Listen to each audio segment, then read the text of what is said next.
દિયોદર નગર શ્રીમદ ગૌ ભાગવત કથામાં કૃષ્ણ જન્મોત્સવની ઉજવણી કરવામાં આવી। દિયોદરમાં આવેલ શ્રી ગજાનંદ ગૌ સેવા આશ્રમ ખાતે શ્રીમદ ગૌ ભાગવત કથાનું સુંદર આયોજન કરાયું છે। શ્રી ગજાનંદ ગૌ સેવા આશ્રમમાં પરમ શ્રદ્ધેય ગૌ ઋષિ સ્વામી શ્રી દત્તસનાનંદજી મહારાજ ગૌધામ મહાતીર્થ પથમેડાની પાવન પ્રેરણાથી શ્રીમદ ગૌ ભાગવત સત્સંગ તારીખ 9 જાન્યુઆરીથી 15 જાન્યુઆરી સુધી ચાલનાર કથામાં વ્યાસપીઠથી શ્રી ધનેશ્વરભાઈ જોશી દ્વારા ગૌ ભાગવત સત્સંગનું રસપાન કરાવી રહ્યા છે। ત્યારે શુક્રવારના રોજ કૃષ્ણ જન્મોત્સવની ઉજવણી કરવામાં આવી હતી।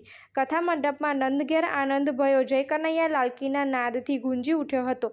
તેમજ બહેનોએ કૃષ્ણ જન્મના વધામણા લઈ ગરબા રમી મંગળા આરતી કરવામાં આવી હતી, જેમાં મોટી સંખ્યામાં ગૌ ભક્તો ઉપસ્થિત રહ્યા હતા। રિપોર્ટર રાજેશ વ્યાસ, BN ન્યૂઝ ગુજરાતી, બનાસકાંઠા।